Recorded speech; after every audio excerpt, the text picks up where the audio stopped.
ആത്മബന്ധുക്കൾക്ക് വിനീതമായ നമസ്കാരം.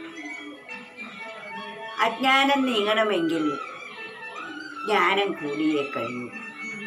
എന്താണ് അജ്ഞാനം? ഈ ലോകത്തെക്കുറിച്ചുള്ള അറിവിനാണ് അജ്ഞാനം എന്ന് പറയപ്പെടുന്നത്.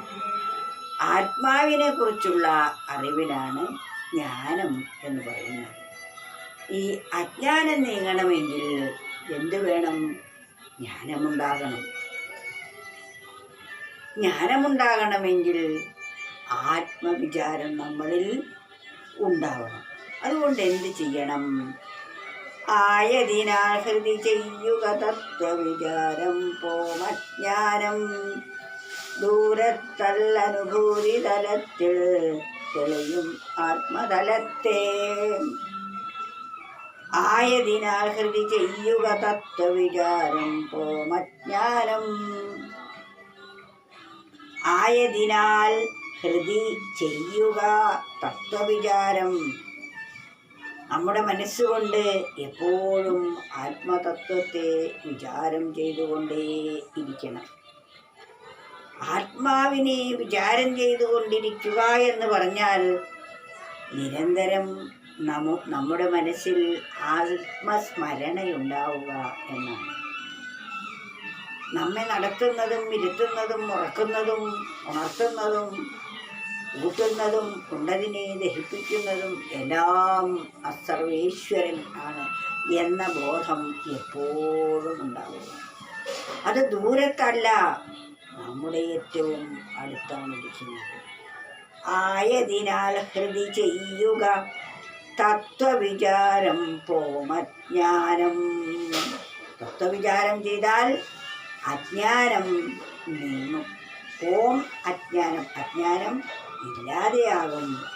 അതെവിടെയാണ് ഈ ആത്മസ്വരൂപം? ദൂരത്തല്ലനുഭൂതി തലത്തിൽ. അത് ദൂരത്തെവിടെയുമല്ല, തൻ്റെ മനസ്സിൽ അനുഭൂതിയുടെ തലത്തിൽ നമുക്ക് അനുഭവവേദ്യമാകുന്നതാണ്. ദൂരത്തല്ലനുഭൂതി തലത്തിൽ തെളിയും ആത്മസ്വരൂപം.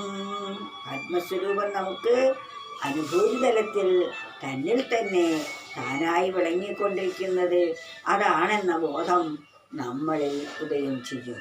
അതാണ് വേണ്ടത്.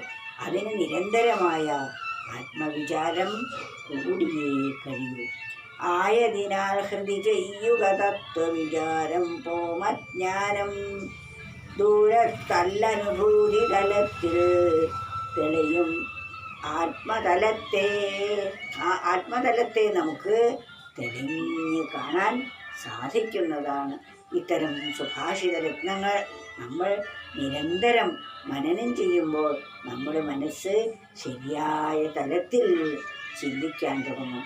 അത്തരത്തിലുള്ള അന്വേഷണ ബുദ്ധി വളരുമ്പോൾ ആത്മതലം ദൂരത്തല്ല, അത് അനുഭൂതി തലത്തിൽ തന്നിൽ തന്നെ താനായി വിളങ്ങിക്കൊണ്ടിരിക്കുന്നതാണ് എന്ന പരമസത്യം നമുക്ക് ബോധ്യമാകും. അത് ബോധ്യമാകുമ്പോൾ ഉണ്ടാകുന്ന കൃതാർത്ഥത എത്രയാണ് എന്ന് വാക്കുകൾക്ക് വിചാരം ചെയ്യാൻ കഴിയാത്തതാണ്. നമ്മുടെ ഋഷീശ്വരന്മാർ കണ്ടെത്തിയ ഈ മാർഗങ്ങൾ മാർഗത്തിലൂടെ നമ്മളും സഞ്ചരിക്കുമ്പോൾ അവർ എത്തിയ അതേ തലത്തിൽ നമുക്കും എത്തിച്ചേരാൻ സാധിക്കും. അപ്പോൾ ആത്മതത്വം തന്നിൽ തന്നെ താനായി വിളങ്ങിക്കൊണ്ടിരിക്കുന്ന സ്വരൂപമാണെന്ന് ബോധിക്കുമ്പോൾ തനിക്ക് ജനന മരണാദികൾ ഒന്നും തന്നെ ഇല്ല എന്ന് നമുക്ക് അനുഭവമാകും. ഈ അനുഭവ തലത്തിലേക്കാണ് നാം ഉയരേണ്ടത്. അതിനാൽ നാം ആയതിനാൽ ഹൃദി ചെയ്യുക തത്വവിചാരം പോമജ്ഞാനം ദൂരത്തല്ലനുഭൂതി തലത്തിൽ തെളിയും ആത്മതലത്തെ.